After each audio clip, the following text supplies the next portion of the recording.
सभी स्टूडेंट सुने, टैली जैसे सॉफ्टवेयर पे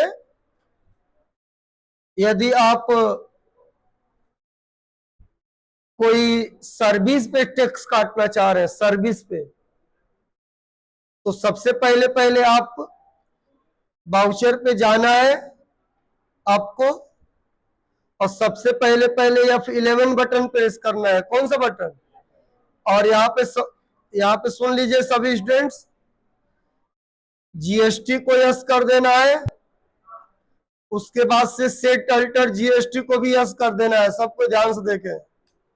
उसके बाद से स्पेसिफाई डिटेल्स हियर ले लेना है, टैक्सेबल ले लेना है। यहाँ पे 18% में टैक्स एक बार भर दिया तो ये हो गया वन लेबल जीएसटी। ये मैंने फिल कर दिया, कंट्रोल ए से सेव कर दिया। अब अगर किसी सर्विस पे टैक्स काटना है और कहीं से बिल रिसीव हुआ है, उस बिल को टैली जैसे सॉफ्टवेयर में बनाना है, तो कोई भी बिल जब रिसीव होता है, चाहे सर्विसों का हो या सामानों का हो, तो उसकी एंट्री F9 में करते हैं। F9 में किस में करते हैं बताइए? F9 बटन प्रेस करके करते हैं। F9 बटन जब आप प्रेस करेंगे तो आपके स्क्रीन पे इस तरह आ जाएगा नेम ऑफ आइटम। इसको यहां से हटाकर पार्टिकुलर लाना है तो चेंज मोड पे जाकर अकाउंट इनवॉइस पे क्लिक कर देंगे, इसका स्क्रीन चेंज हो जाएगा। अब यहां जहां से बिल आया है देखिए, यहाँ पे बिल नंबर से के साथ आज आपको बताना है। बिल नंबर भर दिया, इंटर, और कौन से कंपनी से बिल आया है देखिए ध्यान से। यहां Alt+C, यहां लिख दिया ABC चैनल का नाम लिख दिया। इसका अंडर ग्रुप सन्ड्री का क्रेडिटर उठा लेंगे, ठीक, देखिए। और ABC चैनल से जो बिल रिसीव हुआ है वो कौन से सर्विस पे हुआ है, तो Alt+C बटन प्रेस करके लिख दिया एडवर्टीजमेंट सर्विस, यानी विज्ञापन वाली सर्विस। इंटर, इसको रख देंगे इनडायरेक्ट एक्सपेंस में, क्योंकि मेरे यहां बिल रिसीव हुआ है तो इस पे मेरा खर्च होगा, और खर्च वाले जो भी अकाउंट होते हैं उसका अंडर ग्रुप की तो इनडायरेक्ट होगा, नहीं तो डायरेक्ट होगा। एक कंट्रोल ए से सेव कर दिया। मान लीजिए मेरे पास बिल रिसीव हुआ है 30,000 रुपए का, तो ये 30,000 रुपया एक्चुअल पैसा है।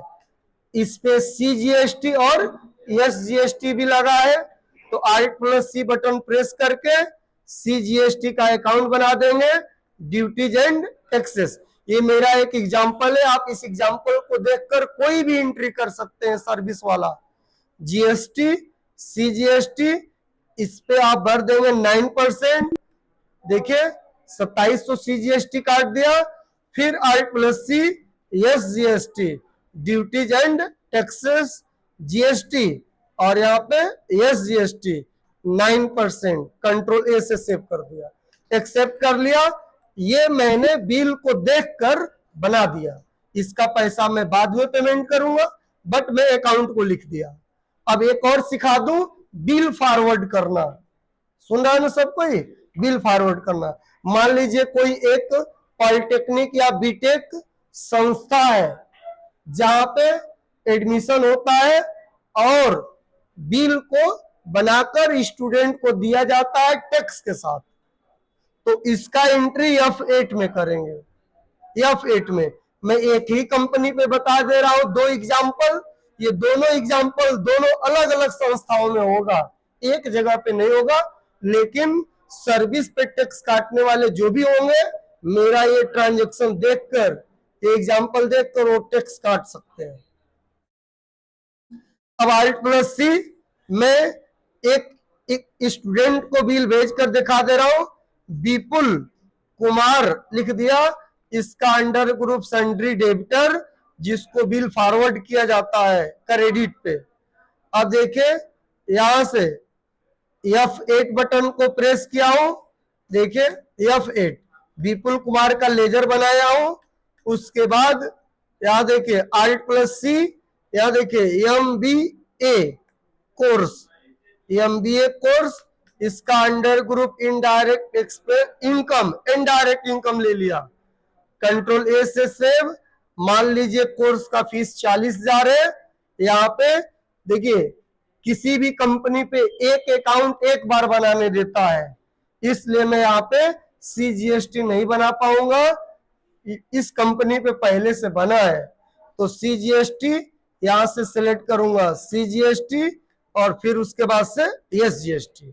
देखिए कोर्स का फीस 40,000 है, लेकिन टैक्स के साथ मेरे को पैसा लेना है तो CGST SGST टैक्स को ले लिया और एक्सेप्ट कर लिया। और इस बिल को फॉरवर्ड करना है तो Ctrl+P से पहले प्रिंट कर लेंगे, देखिए प्रिंट कर लेंगे। देखिए ये बिल प्रिंट हो गया। इस बिल को किसी के माध्यम से भेज देंगे या ईमेल कर देंगे, मेल कर देंगे, ठीक। अब पैसा अगर रिसीव करना हो, पैसा क्या करना हो, रिसीव, तो F6 बटन को प्रेस करके रिसीव कर लेंगे। और पैसा पेमेंट करना हो तो F5 बटन को प्रेस करके पैसे को पेमेंट कर देंगे। समझ गया ना सब कोई?